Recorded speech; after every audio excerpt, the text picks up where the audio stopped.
জয় যিশু, praise the Lord. খ্রিস্ট যিশুর নামে সকলকে জানাই শালোম। আজকের আমাদের প্রচারের আমাদের আজকের টপিক খুবই গুরুত্বপূর্ণ। আজকে আমরা খুব সুন্দর একটি বিষয় নিয়ে আলোচনা করব। বিষয়টি হলো প্রভু যিশুর কাছে সারা জীবন সমর্পণ করা ভালো। এই নিয়ে আমরা আলোচনা করব। সারা জীবন মানে কিছু লোক বা মানুষ আছে যারা তাদের চাকরি থেকে অবসর হয়েছে, তাই জন্য তাদের জীবনের অবশিষ্ট অংশ ঈশ্বরের সেবাতে উৎসর্গ করার জন্য আগ্রহ প্রকাশ করে। বা অনেক যুবক যুবতী আছে যারা এখন মনে করে যে এখন এনজয় করব, টাকা পয়সা ইনকাম করব, এখন জীবনের সকল সুখ শান্তি সকল চাহিদা সব কিছু মিটিয়ে নিয়ে তারপরে শেষ বয়সে গিয়ে আমরা ঈশ্বরের কার্য সকল করব। এইরকম অনেকে সবাই ভেবে থাকে। তো আজকে ভিডিওটি খুবই গুরুত্বপূর্ণ, সবাই ভিডিওটি শেষ পর্যন্ত দেখুন। তো চলুন ভিডিওটি শুরু করি।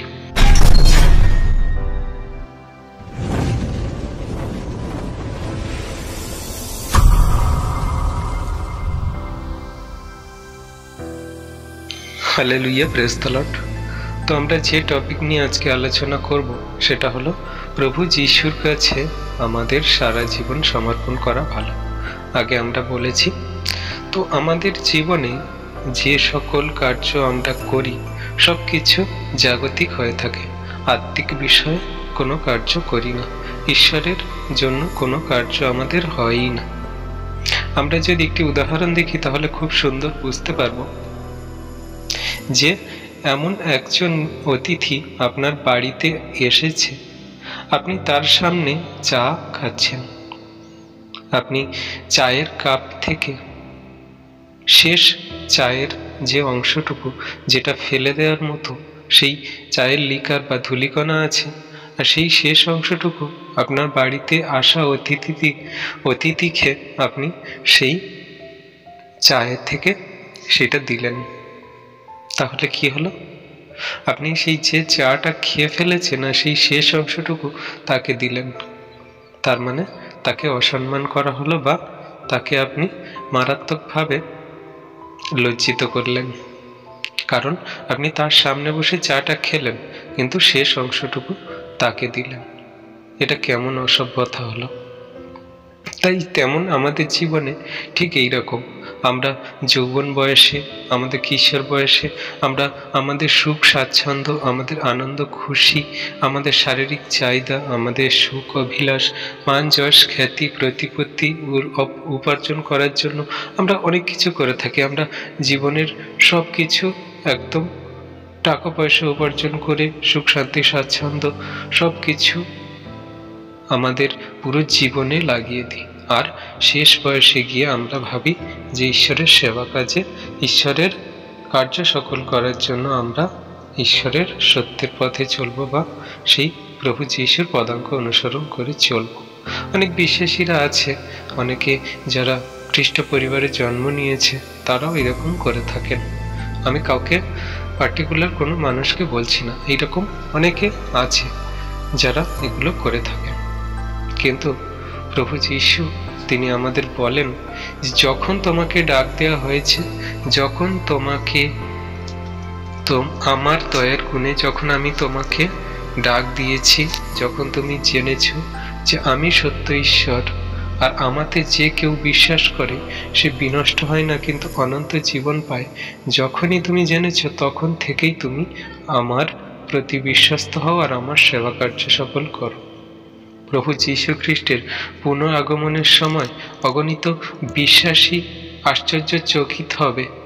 এই পৃথিবীতে তারা যা উপার্জন করেছে তার পুরো অর্থ অনর্থক হয়ে যাবে। সেই ছোট্ট বাচ্চাদের মতো যারা কাগজে 10 লক্ষ 1 কোটি লিখে ব্যবসায়িক খেলনা ব্যবহার করে, কিন্তু তারা একদিন সেই সব কিছু লুপ্ত হয়ে যাবে। তাই তো প্রভু যীশু তার সুন্দর বাক্যে বলে, লুক 12 অধ্যায়ের 20 পদ কি বলছে? কিন্তু ঈশ্বর তাহাকে কহিলেন, হে নির্বোধ, অদ্য রাত্রিতেই তোমার প্রাণ তোমা হইতে দাবি করিয়া লওয়া যাইবে। তবে তুমি এই যে আয়োজন করিলে, এই সকল কাহার হইবে? হালেলুইয়া। তাহলে এখানে কি বলছে? যে তোমার জীবন, তুমি যেই নিঃশ্বাস নিচ্ছ, তোমার এই যে প্রাণ, যদি আজ রাত্রিতে তোমার কাছ থেকে নিয়ে নেওয়া হয়, তাহলে তুমি কি করবে? তুমি এই যে এত আয়োজন করেছ, তুমি এই যে এত টাকা পয়সা খরচা করে বাড়ি ঘর বানিয়েছ, তুমি যে এত মান যশ খ্যাতি সোনা গয়না এত কিছু উপার্জন করেছ, জীবনের এত কিছু, তুমি পুরো সময়টা, জীবনের তোমার পুরো সময়টা সব কিছু এই জগতে লাগিয়ে দিয়েছ, তাহলে আজ রাতে যদি তোমার প্রাণটাকে নিয়ে নেওয়া হয়, তাহলে তুমি যা আয়োজন করেছ এগুলো কে ব্যবহার করবে? এই সকল কার হবে? আমরা এগুলো ভেবে দেখি না। আমরা পুরো জীবনটা আমাদের সেই জাগতিক কাজের মধ্যে আমরা বিলিয়ে দিই। তাই তো প্রভু বলছে যে অর্ধরাত্রিতে যদি তোমার এই প্রাণ নিয়ে নেওয়া হয়, তাহলে এই সব আয়োজন করলে এগুলো সব কার হবে? তাই আমরা যদি ঈশ্বরের জন্য আয়োজন করি, আমরা যদি ঈশ্বরের সেই সত্য পবিত্র পথে চলার জন্য, আমরা যদি সেই জীবনের প্রভু যীশু যে তিনি আমাদের বলেছেন যে তিনি আমাদের সেই অনন্ত জীবন দেবেন, সেই জীবনের জন্য যদি আমরা সেই সকল আয়োজন করি, তিনি আমাদের সেই আশীর্বাদ দেবেন। কিন্তু এমন কি করা যেতে পারে? আমাদের জীবন দৌড় তো শেষ। আমরা তো অনন্ত জীবনের মূল্য বা অনন্ত জীবনের অধিকারী পাওয়ার জন্য এমন কিছুই যোগ্য করিনি, কেবল অনর্থক স্তূপ জমা করেছি।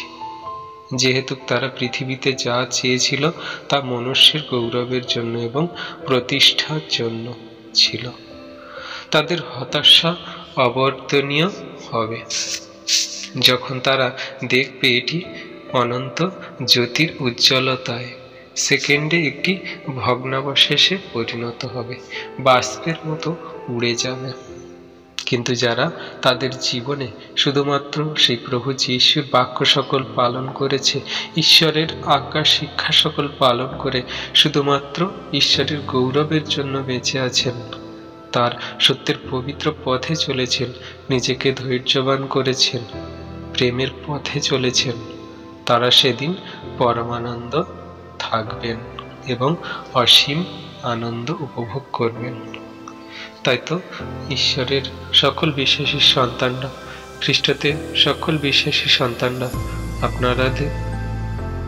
আপনারা জগতের সব কিছু করুন, কিন্তু আগে প্রভু যীশুর কাজকে, তার সত্যি পবিত্র পথে চলার জন্য সেটাকে আগে প্রাধান্য দিন। আগে প্রভু যীশুকে সামনে রাখুন, তারপরে জাগতিক সেগুলোকে তারপরে রাখুন। পুরো জীবনটা সেই চায়ের শেষ অংশের মতন ঈশ্বরকে দেবেন না, আপনার পুরো জীবনটা ঈশ্বরকে দিন আর শেষ অংশটুকু জগতে দিন। তাহলে ঈশ্বর আপনার যা কিছু প্রয়োজন আপনাকে খুব সহজেই দিয়ে দেবে, আপনাকে অনেক অনেক আশীর্বাদ যুক্ত করবেন ও অনন্ত জীবনের অধিকারী করবেন। সকল বিশ্বাসী সন্তানরা আশা করি বুঝতে পেরেছেন এই সুন্দর মধুর বাক্যে।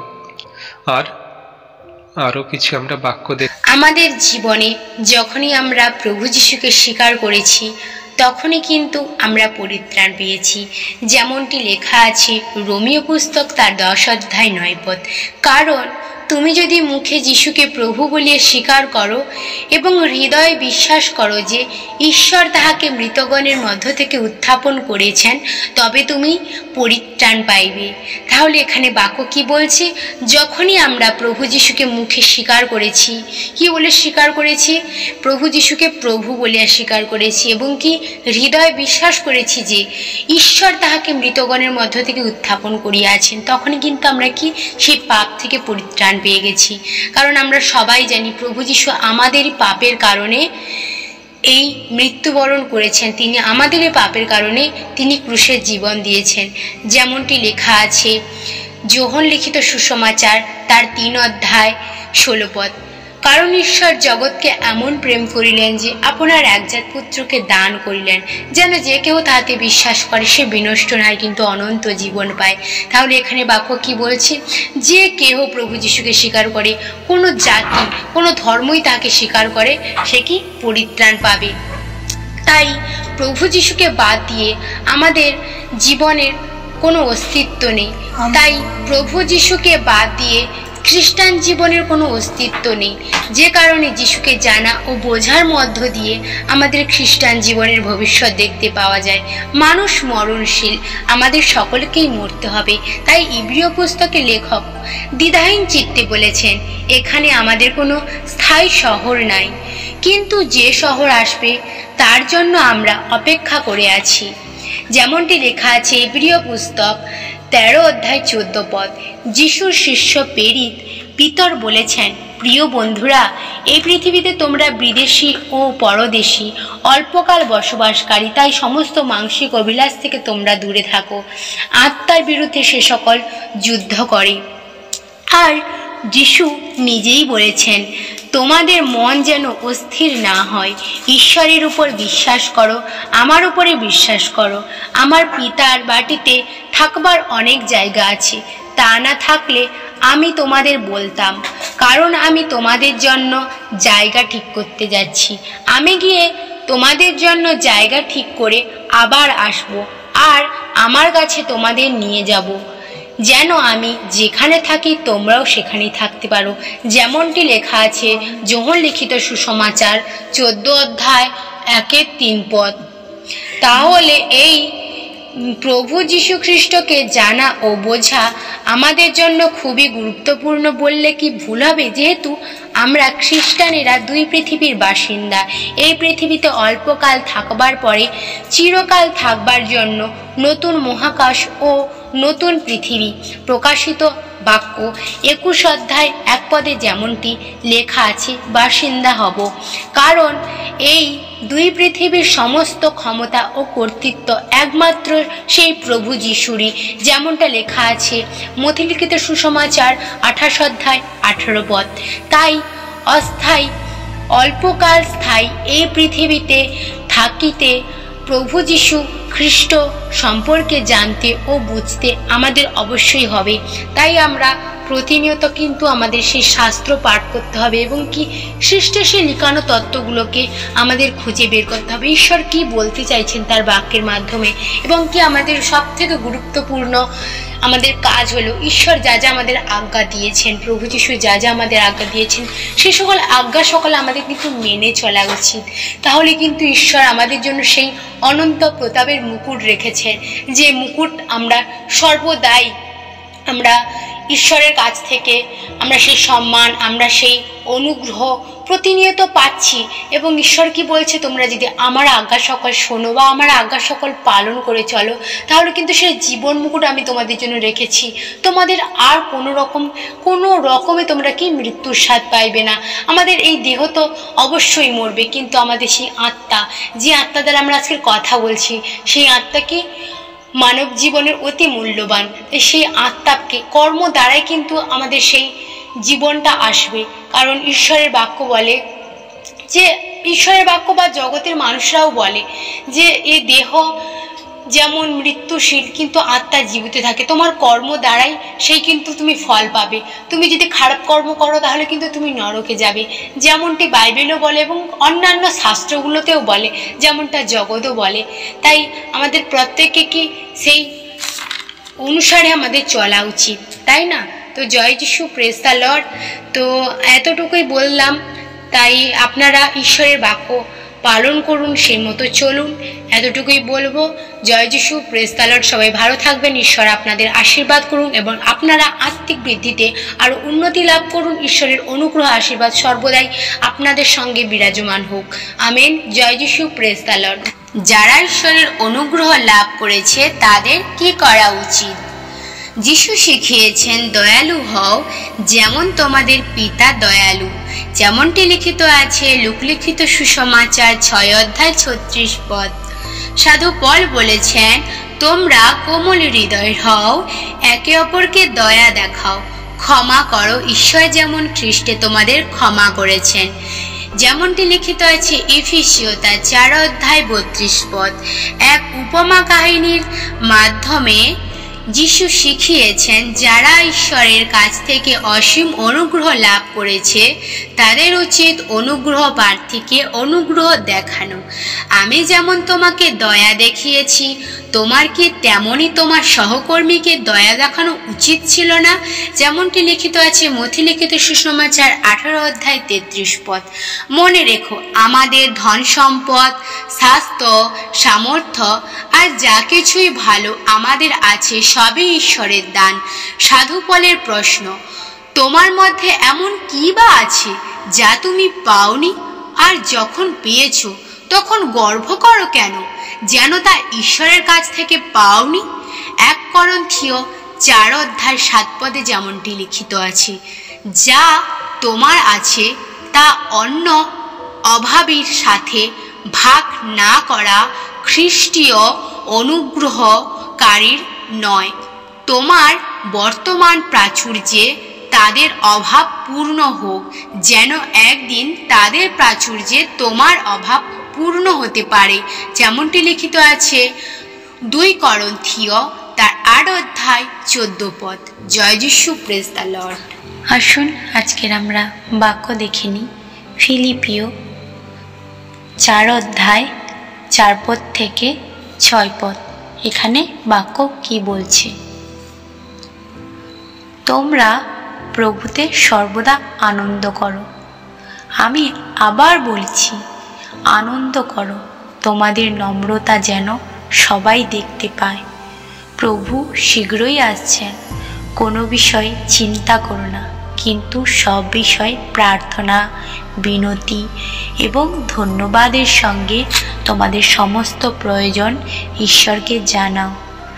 তাতে ঈশ্বরের যে শান্তি, যা সমস্ত চিন্তার বাইরে, তা তোমাদের হৃদয় ও মন খ্রিস্ট যিশুতে রক্ষা করিবে। আমেন। জয় যিশু।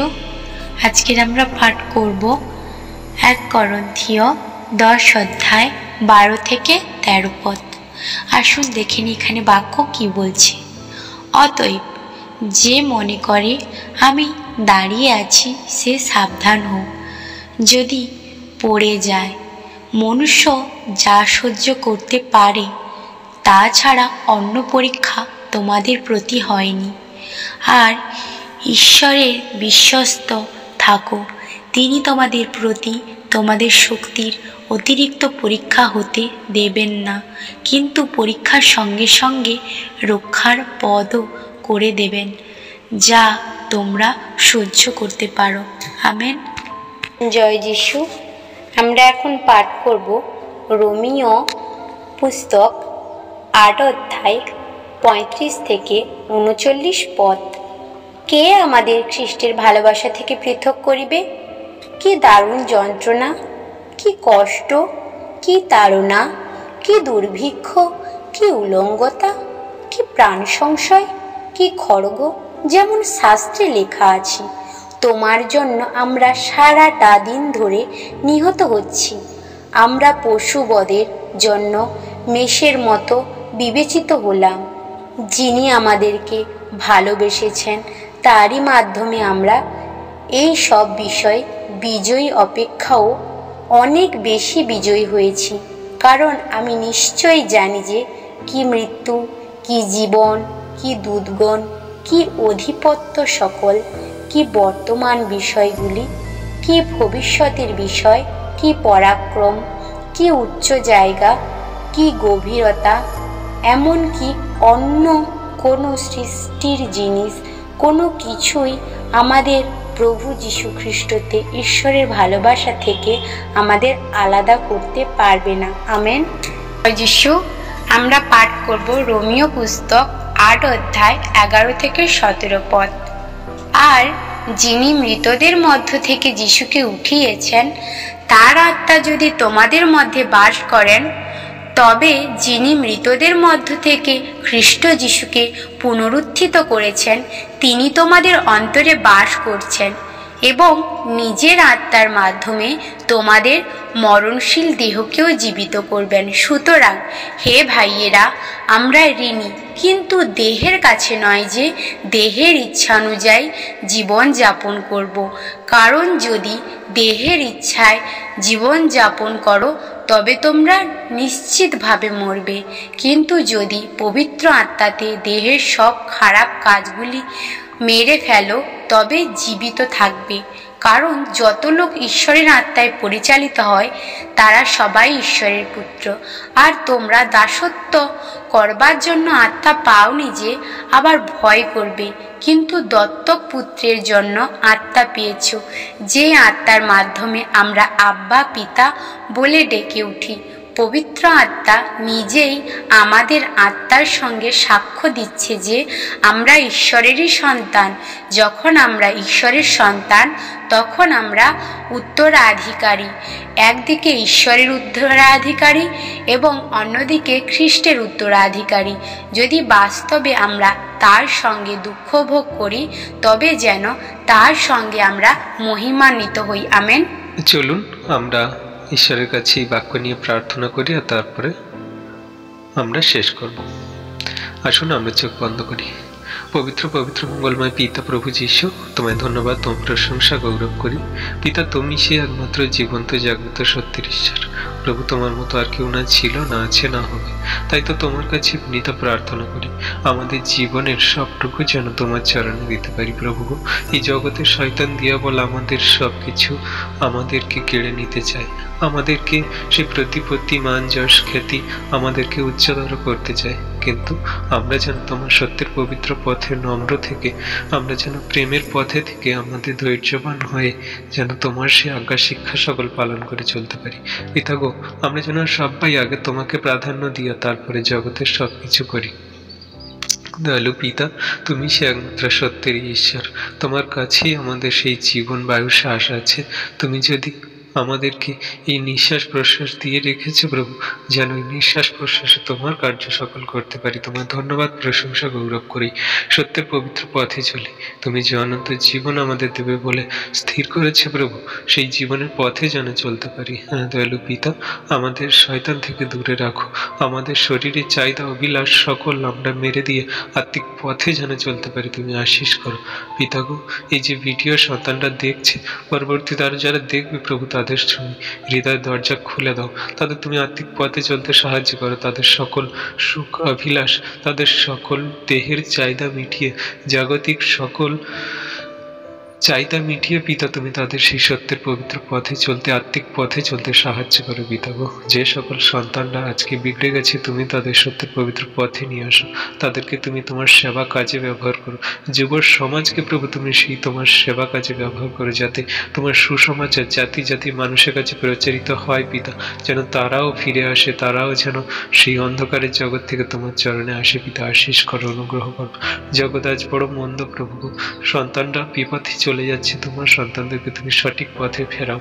আর যারা ভিডিও দেখছে প্রভু, এই প্রার্থনা, এই ভিডিও, এই বাক্যে তুমি তাদের মন পরিবর্তন করে তোমাদের সত্যের পবিত্র পথে চালিত করো। অনুগ্রহ করো, দয়া কৃপা করুণা করো। তোমার কাছে সবই সম্ভব পিতা প্রভু যীশু, যা মনুষ্যের অসাধ্য তা তোমার সাধ্য পিতা। আমরা বিশ্বাস করি প্রভু, আমরা যে কষ্ট করে ভিডিও বানাচ্ছি, যে সকল সন্তানরা দেখছে শুনছি প্রভু, তাদের হৃদয় মন ছুঁয়ে যাবে। আর তারা প্রভু এই প্রার্থনা, এই বাক্যে তাদের মন পরিবর্তন করে তাদের জীবনে প্রত্যেকটি সময়, প্রত্যেকটি পদে পদে প্রভু সবকিছু তোমার চরণে উৎসর্গ করবে। তাদের দেহ মন আত্মা তোমার চরণে দিয়ে তাদের জীবনযাপন করবে। হ্যাঁ পিতা, তোমার কার্য সকল করবে, তোমার সত্যের পবিত্র পথে চলবে। আমরা বিশ্বাস করি প্রভু। হ্যাঁ পিতা গো, যে ভিডিও দেখছে সন্তানরা, যারা পরবর্তীতে দেখবে, তাদের সকলকে তুমি প্রথম থেকে শেষ পর্যন্ত এই প্রার্থনা ভিডিওতে তুমি আশীষ করলে, অনুগ্রহ করলে, দয়া কৃপা করুণা করলে, তার জন্য তোমায় ধন্যবাদ করি। সকল ধন্যবাদ, প্রশংসা, গৌরব ঈশ্বরের একমাত্র প্রিয় পুত্র খ্রিস্ট যিশুর পবিত্র সামর্থ্য ব্লেসিং নামেই প্রার্থনা চাইলাম। তুমি শুনেছ ও উত্তর দিয়েছ। Amen, amen, amen. প্রিয় খ্রিস্ট বিশ্বাসী সন্তানরা, আপনাদেরকে প্রতিবারের মতো বলবো, আমাদের খ্রিস্ট যিশুর সহভাগিতা ইউটিউব চ্যানেলকে আপনারা লাইক করুন, কমেন্ট করুন আর বেশি বেশি করে শেয়ার করুন। আর আপনাদের যদি ইচ্ছা হয় আপনি আমাদের চ্যানেলকে সাবস্ক্রাইব করুন আর পাশে থাকা বেল আইকনটি প্রেস করে দিন। আর আমাদের নিচে ডেসক্রিপশানে দেওয়া আমাদের হোয়াটসঅ্যাপ গ্রুপের লিঙ্ক আছে, আপনারা সেখানে টাচ করে সরাসরি আমাদের সহভাগিতায় যুক্ত হতে পারেন। আর আমাদের স্ক্রিনে দেওয়া হোয়াটসঅ্যাপ নাম্বারে আপনাদের প্রার্থনা রিকোয়েস্ট দিতে পারেন, আপনাদের সমস্যার কথা জানাতে পারেন। আমরা সবসময় 24 ঘন্টা আপনাদের সেবা কাজে প্রস্তুত। ধন্যবাদ ভিডিওটি শেষ পর্যন্ত দেখার জন্য। জয় যিশু, প্রেজ।